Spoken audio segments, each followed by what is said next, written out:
I was told there was a 30-second wait on the microphone, so a little forced awkward silence and a little bit of time for people to keep filtering in as they're running it back and forth between sessions, but we'll go ahead and get started. Thank you all for being here. My name is Tanya Anderson, and I am the Ecosystem Stewardship Administrator for the town of Jackson.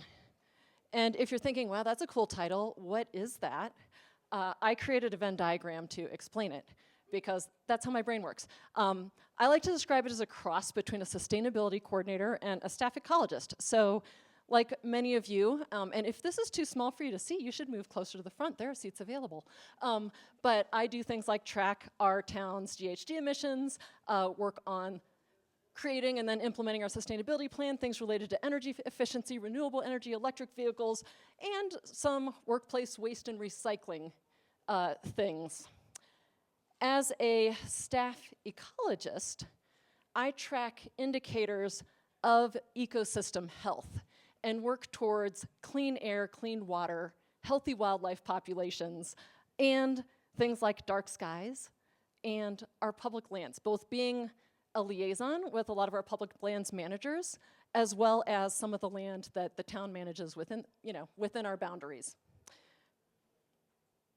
There are some areas where they overlap. One example might be as we increase electric vehicles, that improves our air quality. Win-win, they work towards the same goal.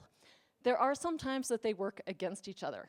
So things like backyard chickens and beehives, local food production, create some resiliency for our community. Everybody loves backyard chickens and bees, including grizzly bears.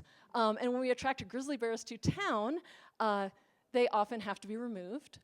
And when you remove grizzly bears, that often means that they are killed, and that's not great for healthy wildlife populations. This is actually something that will be discussed by our council next Monday at the Town Council Workshop, if you have opinions on that. I love that area of overlap. Well, I should say my job is fairly new. I've been in this for a little over 2 years, and one of the tasks written into my job description was to write a sustainability plan. So, of course, I asked right off the bat, great, shall we hire a consultant to help us with that? And council said, no, we just hired you. That is your job, and that is what I looked like. So I'm going to go over some objectives of this workshop. Mostly, I'm going to share our process for creating our sustainability plan, which we did without the benefit of hiring a consultant. We did have the benefit of a new staff who had a little added capacity. I wasn't replacing a previous position. So I'll add that in there. I'm going to go through 4 aspects of this that I'm going to talk about, and I would like you to wave your hands or give a little woo if that's something that you maybe saw in the description that you were excited about learning about. And you can woo at more than one thing. Okay, so if you're excited about all of them, that's great. If you're only here for one, that'll just give me a sense. So first, I'm going to talk about how we incorporated some of the values of our community into our sustainability planning. Okay. How we targeted some community engagement to hear more diverse perspectives. All right. We passed a Rights of Nature resolution and put it as the preamble of our sustainability plan. So I'm going to talk about what rights of nature are and why it matters. Who's excited about that?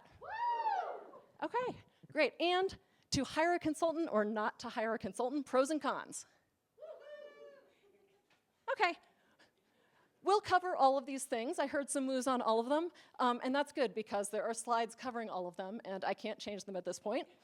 I do also want to make sure that I talk both about the things that went really well and the things that didn't go very well. Our failures. We can learn a lot more from our failures and from sharing those sometimes than our successes, and I think we often overlook that when we're presenting at conferences and want to look really positive.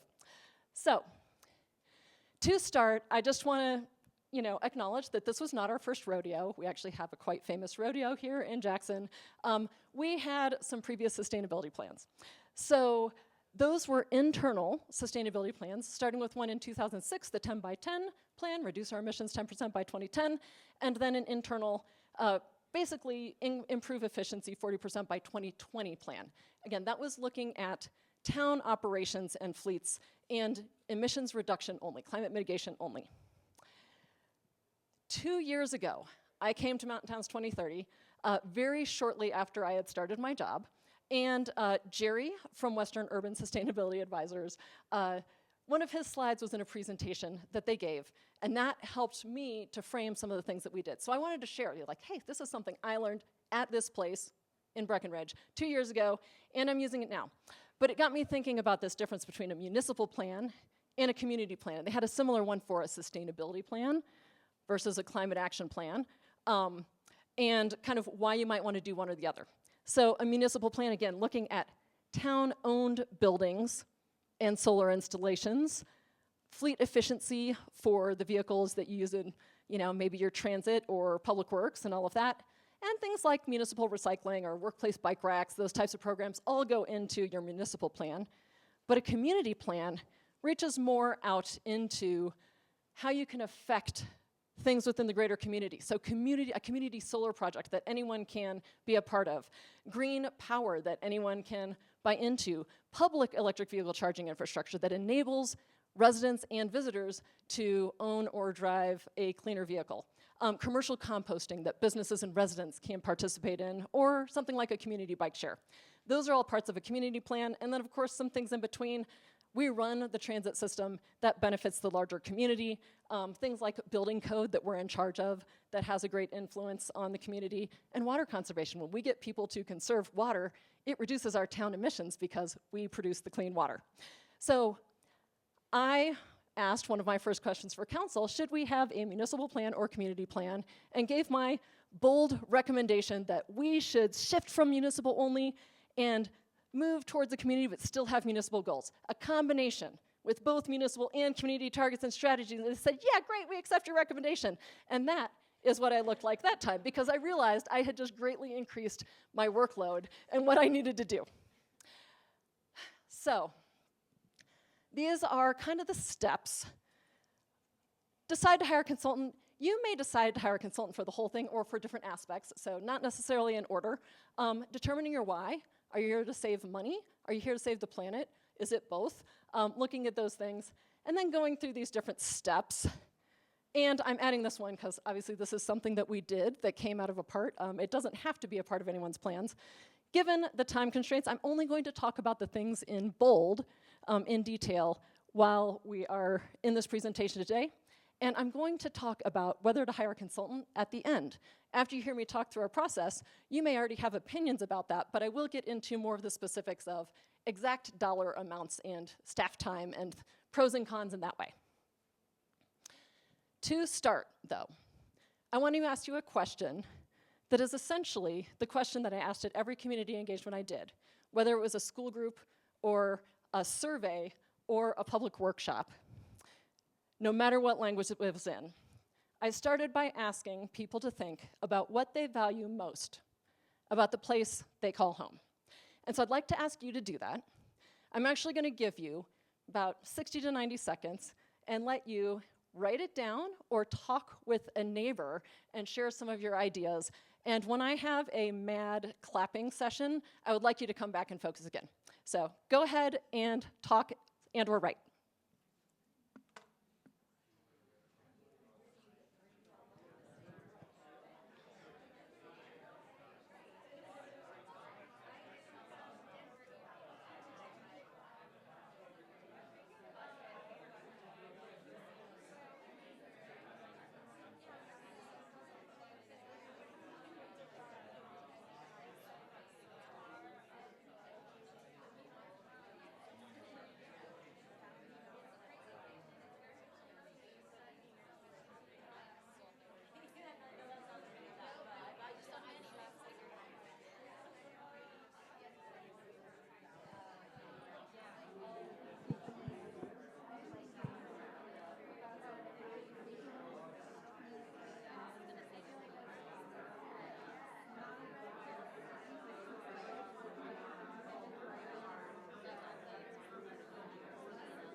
thank you all for participating in that. I'd like you to think about the things you talked about, and we're going to come back to it in about 5 minutes. So I'm going to jump on to the research section here.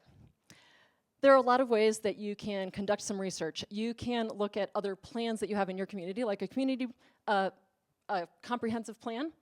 You can read climate action and sustainability plans from other communities. I did a lot of that. You can take classes on how to create a sustainability plan, or classes just about something like circularity or electric vehicle charging infrastructure. But what I'm going to focus on here is understanding the values in your community and your state, which I think is overlooked a lot of times, and something that we should include in this research that we're doing. So I'm going to start with a little bit of an overview of this place where you are right now. Jackson is located within the greater Yellowstone ecosystem. You can see the arrow right here.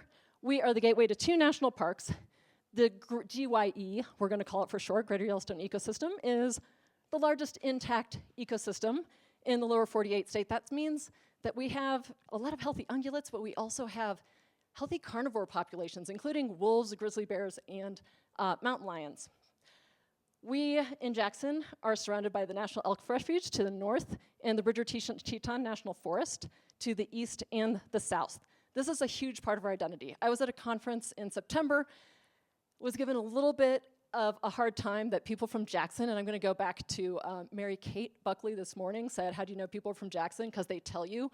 We also like to tell people we are located in the heart or the center of the GYE, and they're like, well, you're not really the center.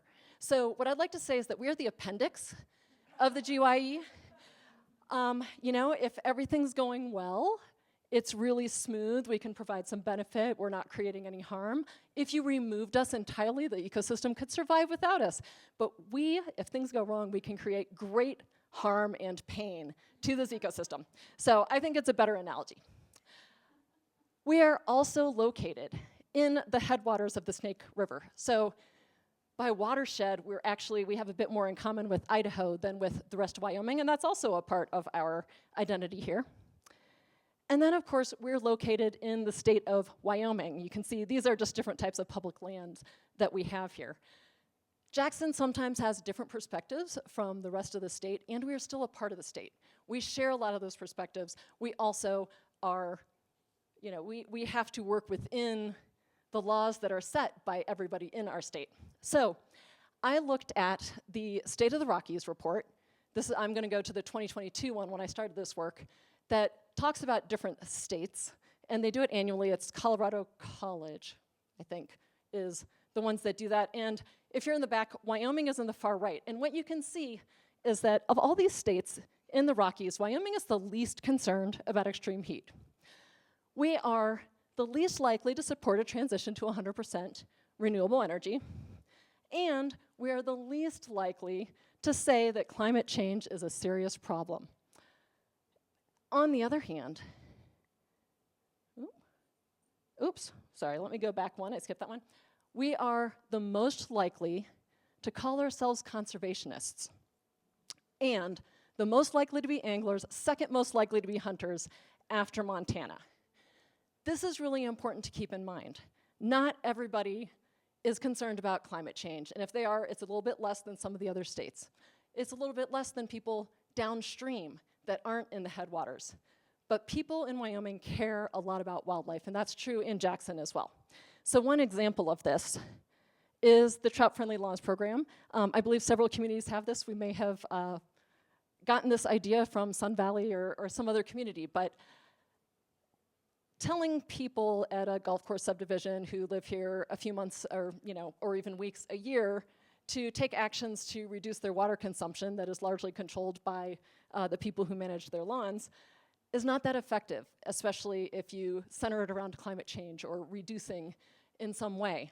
But centering it around an iconic species that people love to fish, that they love, that we have in our ecosystem, is much more effective. It essentially has the same result. We ask people to water at dawn and dusk when it's not raining, to let their lawns grow a little bit longer, to use less fertilizer and pesticides, to have buffer zones between their lawn and waterways. It is a water conservation strategy that is framed around what people care about. So for our town sustainability priorities, we decided to frame them around 3 main things. Climate sustainability, essentially continuing those mitigation actions to reduce our contribution to climate change. Adding climate resiliency. We are seeing climate change, the impacts of climate change here. You are seeing them this week with really warm temperatures and wildfire smoke in mid-October. And we need to take steps to keep our population thriving, both human population and the wildlife that we love. And then environmental quality, that's adding in that piece about wildlife, water quality, these things that really pull people together in this community. And it should all be viewed through a lens of equity. When I talk about equity, just for a quick definition here, it differs from equality when everyone kind of gets the same thing regardless of what is right for them. And it is a system where people get what they need, understanding they have different barriers, circumstances, and conditions. We chose in our plan to invest more time and money to be able to get people who didn't already have access and the physical ability to have the general-sized bicycle, in our analogy here, to be able to allow them to come to the table and share their voices in this plan. So we're going to community engagement. All of the things, public meetings, tables at events, lunch and learn, survey, we did a great job of that. Did anyone in this room participate in any of these things? Raise your hand. Okay, a few of you. We did a really good job of pulling together leaders in this space. All the preachers for climate change came together. They were knowledgeable in the field, they shared great ideas, and we were preaching to the preachers, sharing those ideas. The survey did get a little bit more diversity. We had some climate deniers. We had people willing to say the thing they valued most about living in Wyoming was low taxes. Things like that. Maybe that doesn't come out in a public session. We wanted to hear the voices that weren't able to come to these things. I did engage some younger voices. That was through visits to schools, 8th grade and above, and also meeting with the our local Sunrise movement, and got some different perspectives there. But we decided to have some targeted outreach to our immigrant community. More than 20% of our population speaks Spanish as a first language in their home. We got $30,000 in funding from WYACT. That's through the University of Wyoming, multi-year, multi-million-dollar program called Wyoming Anticipating the Climate Water Transition, and also through Western Water Assessment. And with that funding, we were able to do part 1, a large community engagement session in Spanish. About 28 or 30 people attended. On the other side of that wall was childcare. Same space. So, you know, when Sleepyhead got tired, he could come over and find mom. It wasn't a separate building or anything like that. A lot of flexibility. We offered dinner. We had raffle prizes for people who came. But we worked with a community-based organization who actively recruited them because, as we've heard from other people, when you just put an ad up in Spanish or translate things to bilingual, people don't actually come. They're not reading that paper, they're not getting that message, and they don't have someone they're connected with encouraging them to. We also were able to conduct 10 interviews, and when I say we, not me, native speakers who were paid to do this work, conducted 10 interviews with immigrants who spoke languages other than Spanish or English, largely our Eastern European population. They got gift cards for participating in that, and the organization wrote up a report with all the results from that. And then we began part 2, which we are still doing. We're halfway through a total of 8 focus group meetings with 5 participants who are representative of the immigrant community. That's age, where they come from, what language they speak. They do get a stipend, kind of paid per 2-hour meeting that they go to. Dinner and snacks are always provided. There is a Spanish interpreter there. For this first one, I trained someone to give the presentation in Spanish, and that took a lot of time and energy. I created handouts for the people at the tables who were asking the questions and writing down the notes. They had cheat sheets that had been translated into Spanish. There was quite a bit of work ahead of time. It wasn't me speaking in English and somebody translating into Spanish. For this one, it's a little more informal. Only 5 people, that is how we do it. A little bit of extra work left over for outreach and supplies and things like that. So, Some of the successful things, community-based partnership, bringing 28 more people than we brought to any of our other community engagement sessions from that targeted community. I had to put, it was a $30,000 grant. The first part, that community large group session, about $10,000. You could have cut some corners here and there, but about $10,000 to work with the group to bring that together.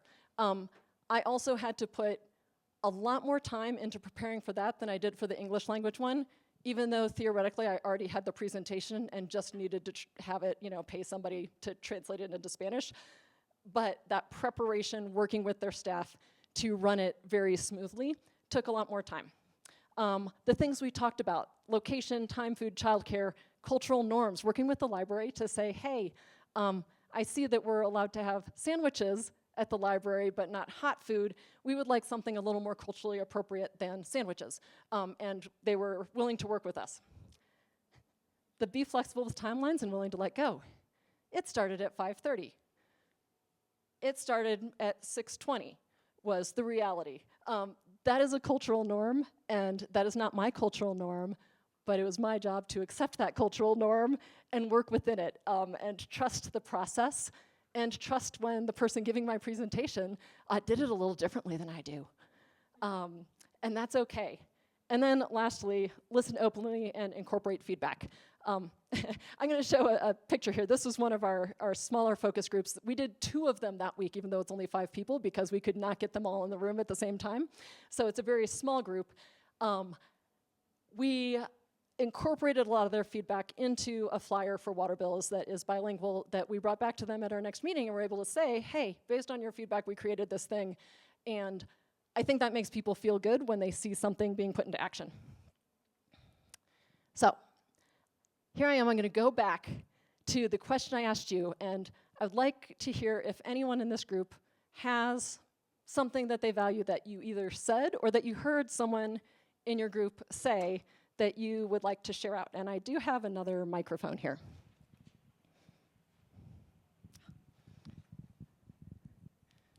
I have 2, nature and community. Who's next? Well, I'll share one, but it wasn't mine, but it was about being able to ride your bike and being close to being up at other things in the community. Yeah, new bicycle infrastructure, 15-minute city. Great. 15-minute city, bicycle infrastructure. I'm saying it here because this is being recorded, so we can hear it if somebody's watching this later. Anybody else want to share anything else?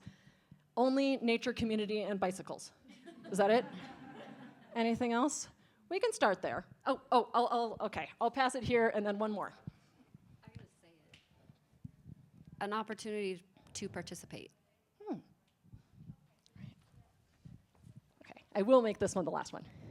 I live in Taos, New Mexico, and we have a very diverse community, and it's the people that I like most about the place I call home. Great. Thank you all so much for participating in that. I'm going to share some of the things that we heard from our immigrant groups. So, top answers for what they value the most in their community. Number 1, nature. How many people kind of said something related to nature in one of your top 1 or 2? Great. Very similar and aligned there. Some of the other things that came up, and the ones in bold we heard a little more often. Safety. I actually hadn't heard that in any of my English language groups, that people really valued how safe our community was. But that's important. If you've ever lived in an unsafe community, you take fewer actions to have a sustainable environment.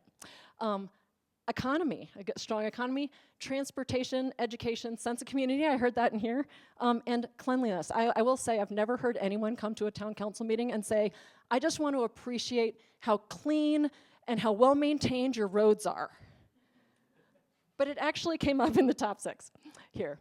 I also asked them, what do you find challenging? High cost of living, traffic and commute time, probably things almost everyone here can relate to. But also, lack of opportunities for career growth, winter travel conditions, low wages and substance abuse. I think this is important to look at too, because if someone is dealing with substance abuse with a loved one, that is where 100% of their energy is going, not towards composting. And then what worries you about climate change? Impacted seasons, more drought, wildfires, heat waves, and less snowpack. Maybe similar things to the rest of us. How population growth might affect our natural environment, and that the current residents will have to move further from town. And some of this was related to the idea that we might be a climate refuge. I know some other mountain communities have talked about that. Our friends in Asheville, North Carolina have recently shown us that there are no climate refuges. And then culture of care, maybe lack of a care for nature and disunity in the community. So some of the findings from this process is, first and foremost, like, these people really cared a lot about the environment. Some of them were newer to the community or didn't speak English very well, and so they lacked local knowledge when things were changing. Even simple things we take for granted, like how and where to recycle. Sometimes those messages were missed. Really hard to make energy efficiency upgrades as a renter, particularly if you're in an immigrant community, especially if you live in staff housing and you feel like you might lose your job if you complain about where you're living, things like that. That said, I've lived in staff housing multiple times and had positive experiences myself. I don't think staff housing is evil. I think it's a part of the solution, and recognize the challenges here. Financial incentives or cost savings were very popular, but education was most highly valued. So Dr. Ayanna Elizabeth Johnson talked, I believe it was like, thinking about leaving a good place for future generations, for your children, your grandchildren, was something like 12 times more effective than talking about job creation and the economy. Especially so, people wanted a good future for their children. They also wanted their children to be educated.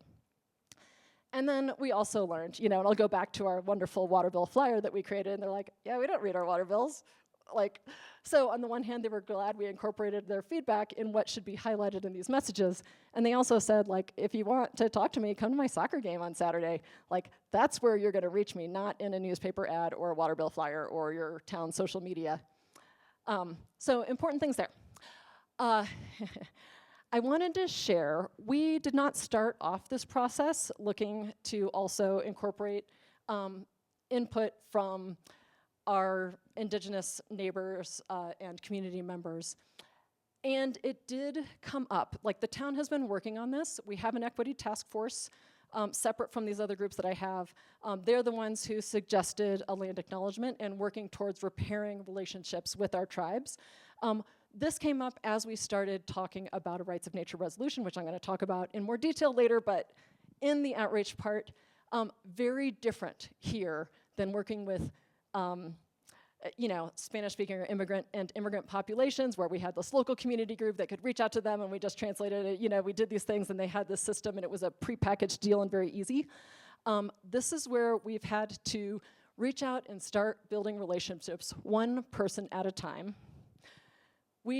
Our council chose to do a land acknowledgement, and the biggest discussion was we don't want something that's performative. If we're gonna do this, we're going to include in the land acknowledgement that we are also going to take steps to build these relationships and mend relationships, and they have done that. They have hosted at least 2 workshops that a local tribal person does to help us learn and understand. We have been supporters there was an intertribal gathering at our town last year. That was a conference. I was able to attend it, a council member was able to attend it, but we provided some financial support for that event for people to be able to come together and learn how to work together. And we took a field trip, this picture, to the Wind River Tribal Buffalo Initiative and learned about that project. Our council has since voted to support, I believe, the purchase of 1 bison for that initiative. Yeah, listening and learning. Again, very humbly listening and learning. I want to acknowledge I'm not Native American. It is a culture that is different from mine with different worldviews. And so learning that, it's really hard for me as a scientist to say buffalo rather than bison, because that's the word I grew up saying. So those small differences, and then really accepting and working with different cultural norms. And here's where I want to talk about, a failure in council, when they decided they wanted to move forward with the Rights of Nature resolution, I'm like, great. And I was like, I think I can, bring this back. Should be really easy. This is January. I can bring it back in March. The first time I ever had permission to do anything quickly in government. And, we did some of our outreach. We started trying to reach out. We realized because Rights of Nature movement is grounded in a lot of indigenous movements worldwide, we wanted to talk to local indigenous people. Reached out to a couple people we knew, and we're like, great, here's our timeline. If you could get this back in like the next week, that would be great. We would love to pay you for your time. We need you to fill out a W-2 form or W-9, whatever it is, so that we can pay you for your time. We value it, all this stuff. And it rubbed them the wrong way. It was commodifying something, working within our systems. And on the one hand, yeah, we can't actually pay someone unless they fill out a W-9. I will say one person was very used to that. The first person we reached out to was like, yes, absolutely. Here it is. Let's schedule a meeting next Tuesday. Here's my form. Here's my fee. Great, done. The next couple people were like, oh yeah, no, not doing it. And, our timelines really mean nothing to people who've been here since time immemorial. So, started over, built some new relationships, and worked with people, and we postponed the timeline until ultimately it was July 1st that went before council, not March. So, lessons learned, lessons I should have known, and we learn more from our failures sometimes than our successes. Okay. Incorporate that input, write, rewrite, edit, add graphic design, all of those things. We got pretty pictures. We have these 6 areas of focus. You can look, I'll give you a QR code at the end to see what that is. What it ultimately means with these priority areas is that within the chapter, such as energy, we have things related to all of them. For climate sustainability, support local production of renewable energy. For resilience, develop an energy supply resiliency plan. For environmental quality, we need to minimize impacts to the environment from those renewable energy by developing project standards. Essentially, we should decide in advance not to build solar panels in the way of pronghorn migrations or things that are important to Wyoming and to our community. And then, of course, equity. Developing our community solar project is one way to make that more accessible to more people. Same thing when you go to mobility. You can look at all different kinds of things, including, looking at our road infrastructure and a vulnerability assessment. But I would say this one should lead with equity and prioritizing access to multimodal mobility in our new developments, new housing developments. Without prioritizing that access, these other things like EV charging and transit and pathways can't work. Okay. That's a picture. We did hire a graphic designer, and that's how it came about. Made it look a little prettier than I could have. Oh, so rights of nature. How many people have heard of rights of nature before this moment? Okay, that's maybe 10 or 20%. So most people maybe haven't heard of it. Need a little extra water with the smoke this week. I'll sound extra husky for the recording. The Global Alliance for the Rights of Nature defines it as the recognition and honoring that nature has rights. So what that means is, plants, wildlife, have the right to exist, persist, maintain, and regenerate, as do some of those non-living elements of our environment, like rivers and mountains. Recognizes that we as humans have rights, and with that come responsibilities to be stewards of our environment. And it shifts from an extractive relationship with nature, where you just take, to a reciprocal one. So rights of nature have been around for a while as a formal concept, including Ecuador incorporated rights of nature within their constitution way back in 2008. Bhutan also has them in their constitution, and the Ho-Chunk Nation, that is a Native American tribe in the Midwest, largely of the Wisconsin area, they also incorporated rights of nature into their constitution as a sovereign nation. They have their own. That is kind of the strictest area where there's legal standing when it's in a constitution. New Zealand, has granted nature personhood. There are some other countries that have done similar things. But Pittsburgh, I think it was 2012, had an ordinance, has a little more meat than a resolution, an ordinance granting rights to nature. Milwaukee County passed a resolution focused largely on water, on the rivers there, in 2023, last fall around this time. And Town of Jackson also, we looked at a resolution. That is kind of a center ground here. A little easier to pass than something that is, could lead to lawsuits. But certainly much more center than Utah and Idaho, which have passed laws that limit the ability to grant rights to nature. So that is a movement in the opposite direction. To talk about what it does, I'll share first what it doesn't do. In this case, as a resolution, it doesn't have legal standing. It doesn't block development or affect property or water rights. We are still working within the laws of, the United States and Wyoming. It doesn't put nature above humans, or it's also not an access program. It doesn't guarantee that all humans have access to nature. Those are other programs, valid, but not what this does. And it doesn't force all of us to, huddle in 100 square foot apartments with no heat all winter long or something like that. But what it does is it defines humans as a part of nature and encourages a more ecocentric view. So if you heard James Rattlingleaf today, he had that chart that was kind of a hierarchy on kind of Western thinking and indigenous thinking, or Native American thinking, we'll say. And the Western was kind of the traditional. God, human was the next step. And you can think of, I would say most older faiths, it's okay, man in the vision of God and has dominion over nature. And on the other side was creator, earth. Not human, earth. And this is shifting more towards that. Anthropocentric view, just as a definition, is very human-centered. I know most faiths are a little more open from the 1,000-year-ago version of like Christianity, but this is moving towards a more ecocentric view. Not against any faith or anything like that, but that was just an example of kind of where some of that Western thinking comes from. It does suggest that rights are accompanied by responsibilities. So when you have a child, no one says, all right, it's yours, do whatever you want with it. There is this like accepted responsibility that you need to nurture that child.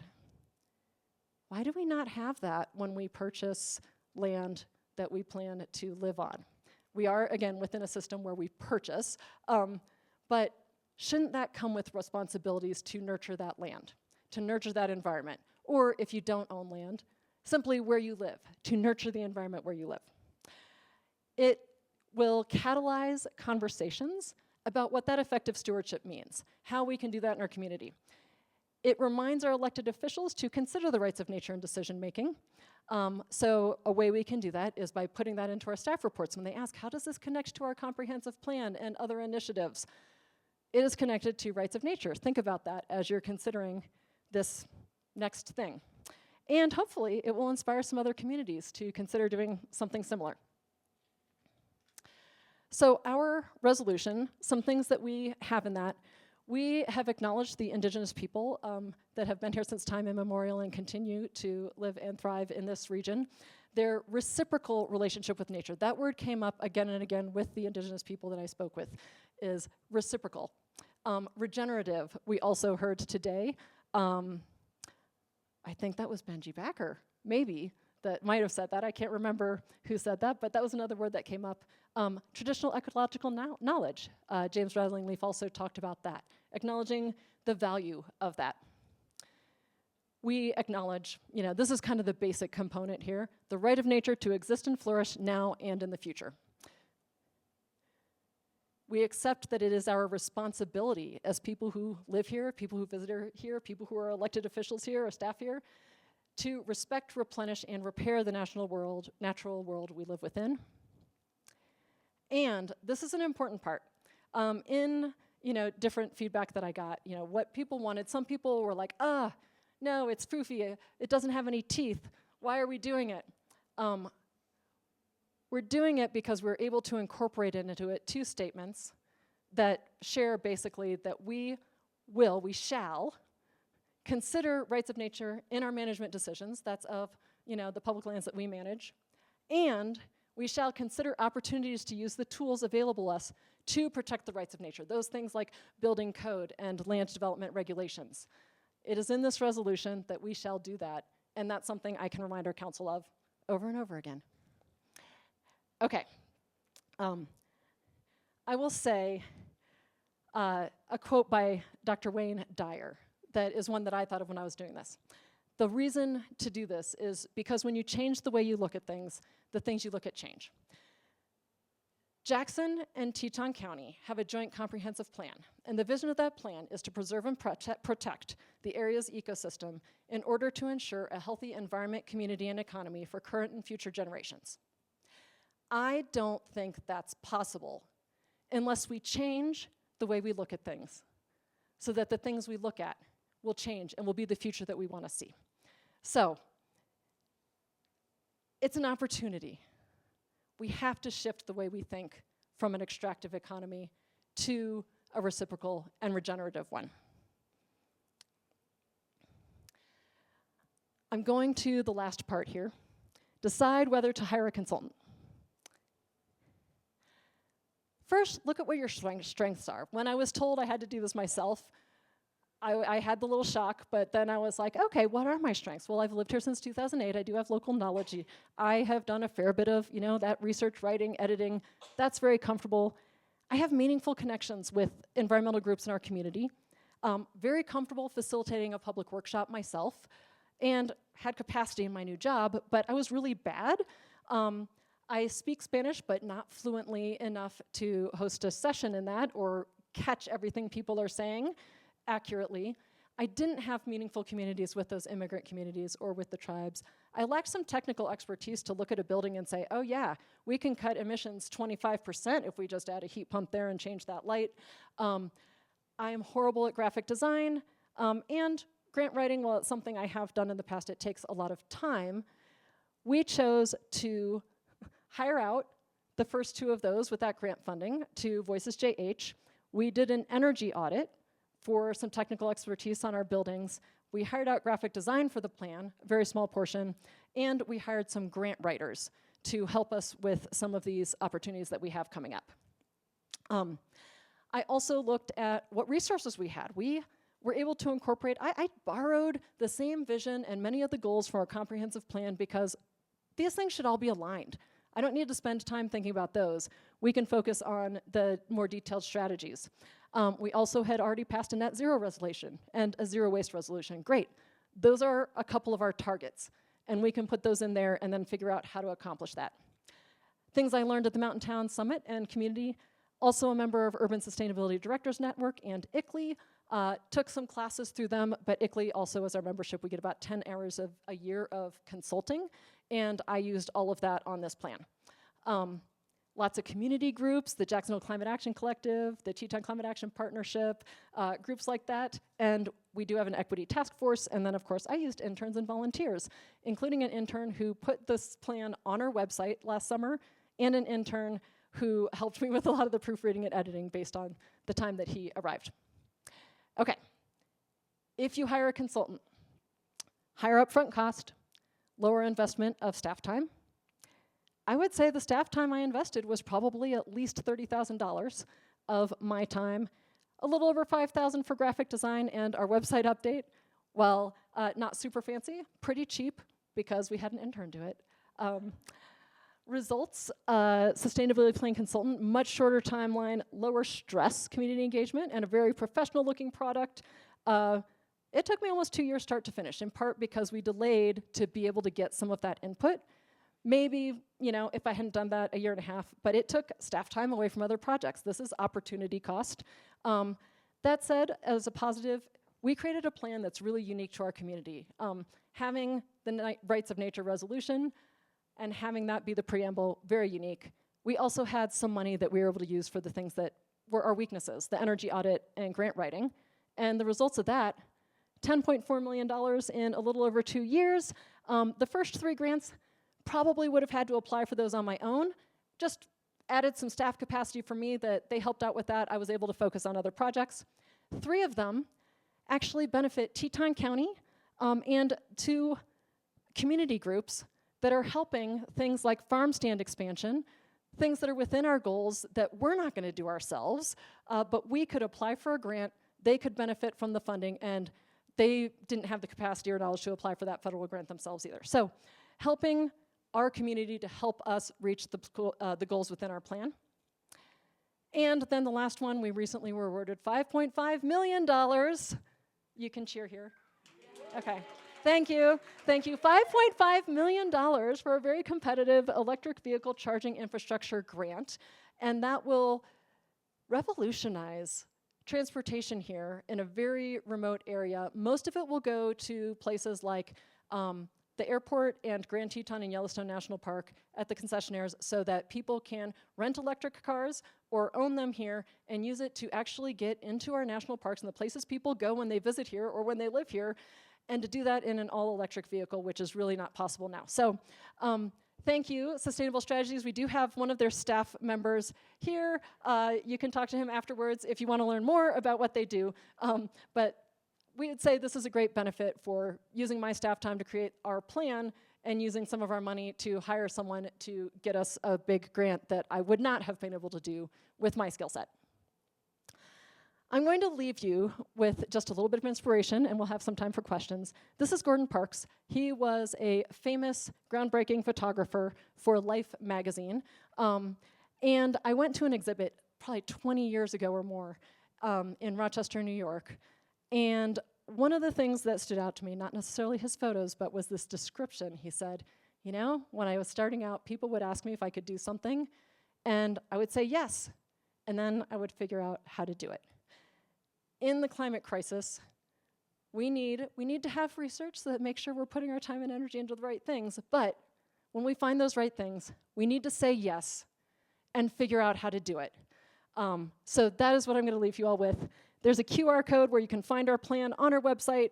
We have a few blurbs on the website, but also downloadable PDFs that you can use. And there's my contact information as well if anybody wants to reach out to me after this event. Thank you all. Time for questions.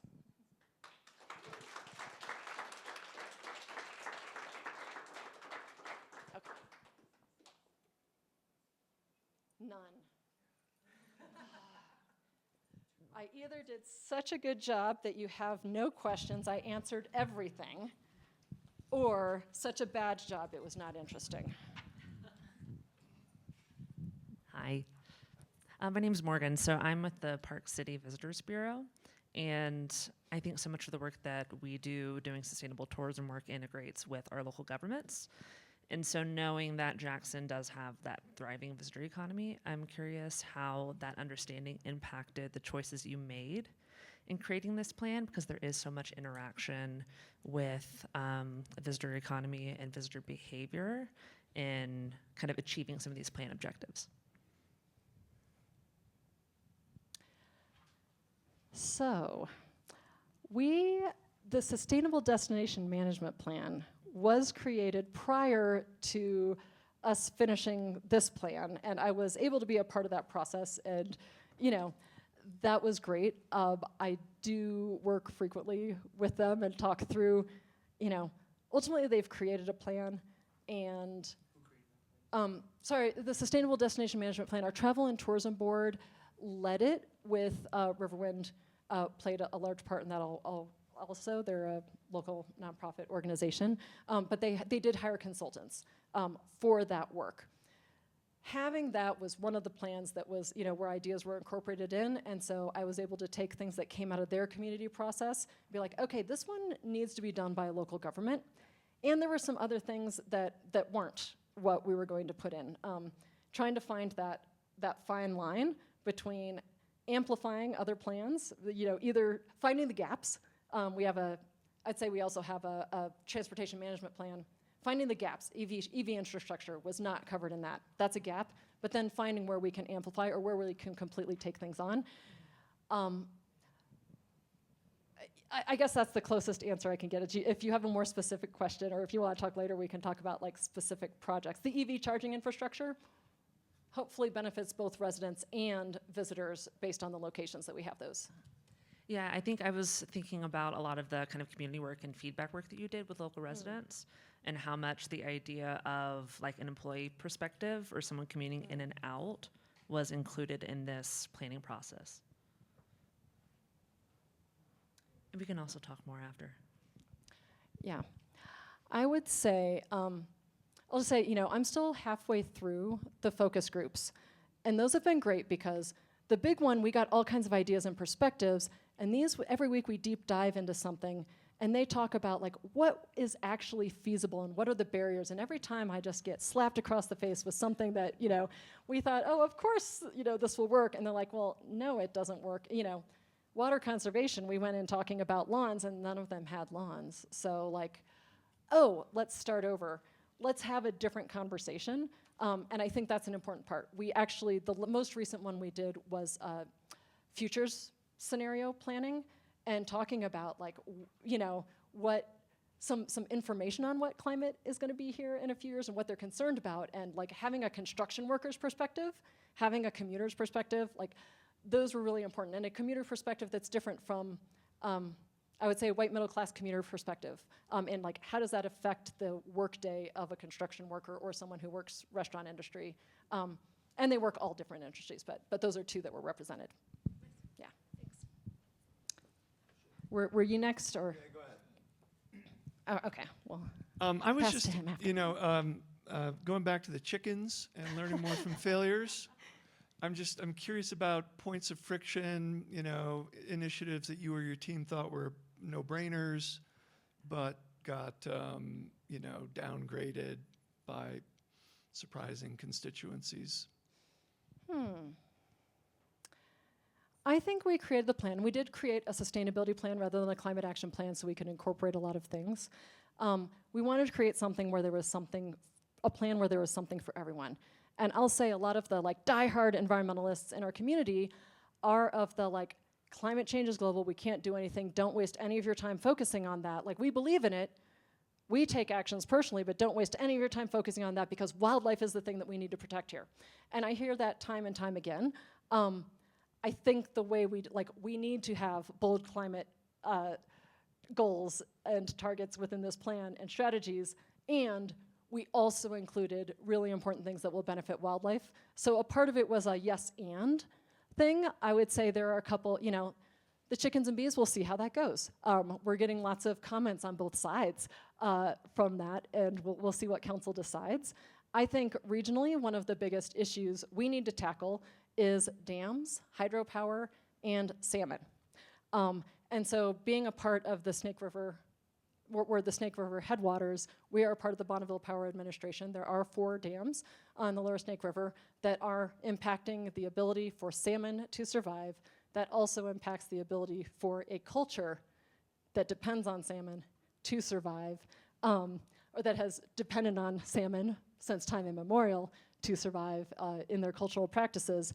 So from both of those, we need to figure out how to solve the climate crisis while we also don't watch species go extinct so that someone can have a heated driveway. Do you want to pass to him? He was next. Hey, thanks. So one of the reasons I'm so interested to talk with you is you talked about using the comprehensive plan as you write this plan. Now I'm drafting a comprehensive plan looking at climate topic plans to fold them into our comprehensive plan. As you went through the comprehensive plan for Teton County and Jackson, were there things that you thought ought to be in that plan that weren't? Or would you give some advice about how to enhance, I suppose, our environmental stewardship component of a comprehensive plan in general? Yeah, ecosystem stewardship is the first 2 chapters of our comprehensive plan. The criticism I'll give it, and we will, update it at some point. But ecosystem stewardship, there's the climate chapter and then the, everything else, water, wildlife chapter.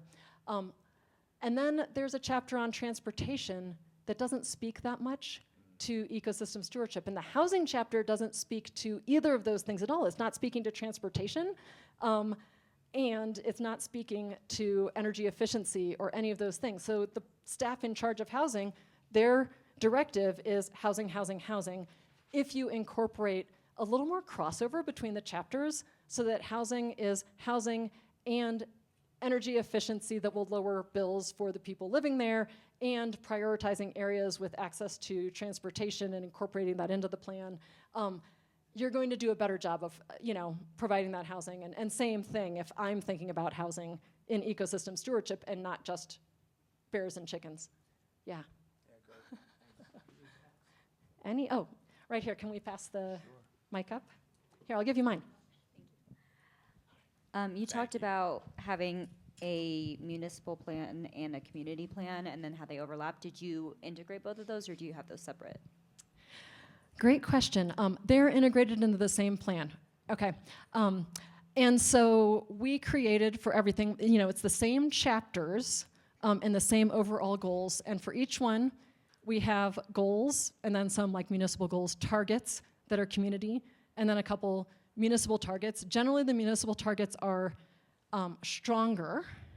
So we might want to reduce emissions from town fleets 40% by 2030, which we can do if we take all of the actions in our control. We don't have control over the actions of the whole community, so our target for reducing emissions from the transportation sector are not quite as aggressive. Thank you for that word. And then we have strategies. We did list the community ones first and the municipal ones second. It's a big plan, and it does require support from community to achieve all of those goals and implement all those strategies. And we're willing to help apply for grants for community organizations that are taking steps to do that. Anyone else? Yeah. Hi, thank you so much. I'm AK.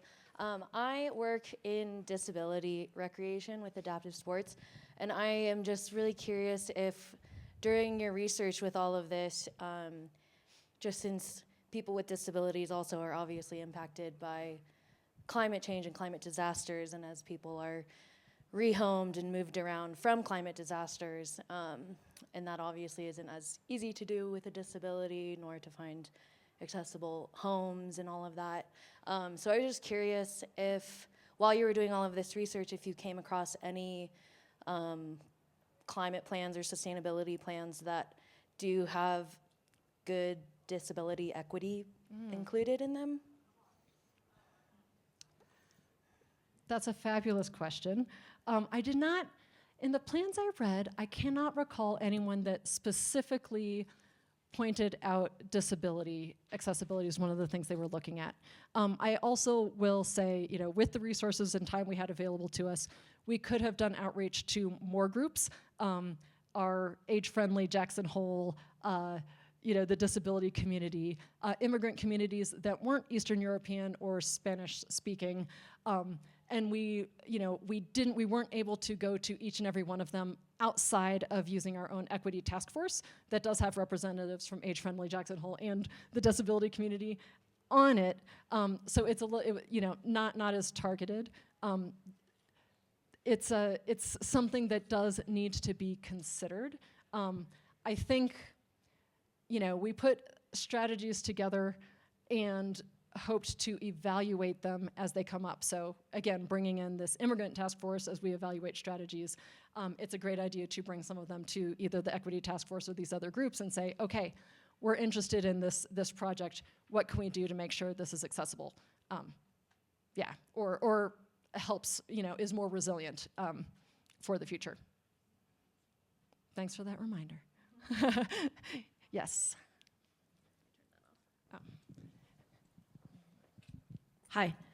Kind of related to that question, and I appreciated your kind of like pros and cons list of hiring a consultant versus not. And I think, yes, one of those things is hiring a consultant way less stressful for community engagement.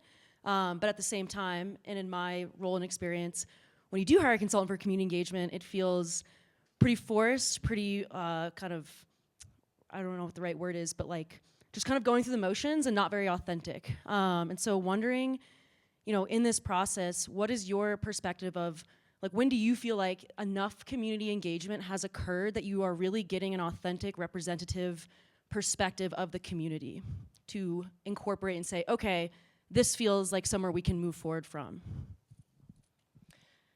I think it depends, first and foremost, if you're doing a municipal plan. Again, great starting place if anybody's just starting out in this, start internally, where you might not need any community input, and exactly how far-reaching you want the community plan to go.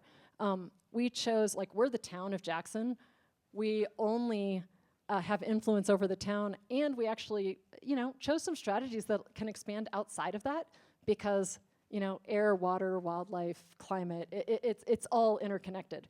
And therefore we chose broader plans. I don't know if there's a place. I think, like I said, you can check the boxes and do the survey and the one community engagement session and have a table at the farmer's market. When you do that, again, we brought together all the preachers, and when we went to the farmer's market, we just reached the choir. And so I think you just need to ask yourself, what voices haven't you heard, and make a list of that. And if you don't have the resources to reach every single one of those groups, I think that's okay. And trying to get some of the bigger chunks. For us, more than 20% of people come from speaking Spanish in the home. That was really important for us. Thank you.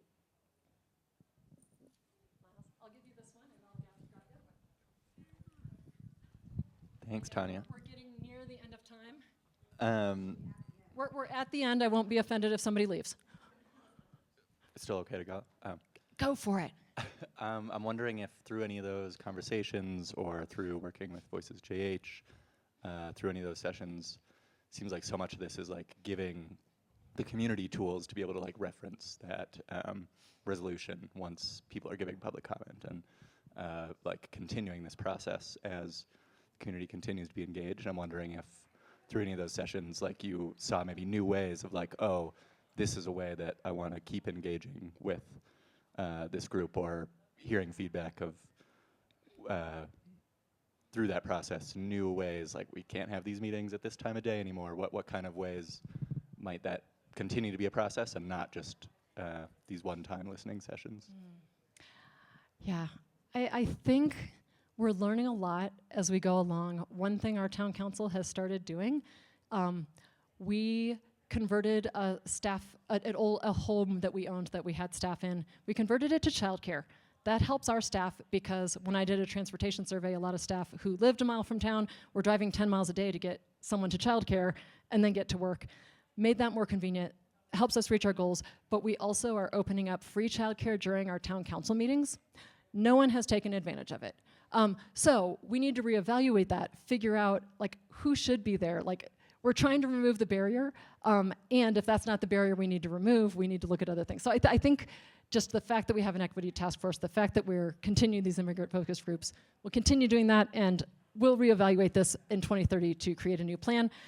Anyone can come talk to me afterwards. I realize you all have to race to your next session. Thank you so much for listening. I appreciate you.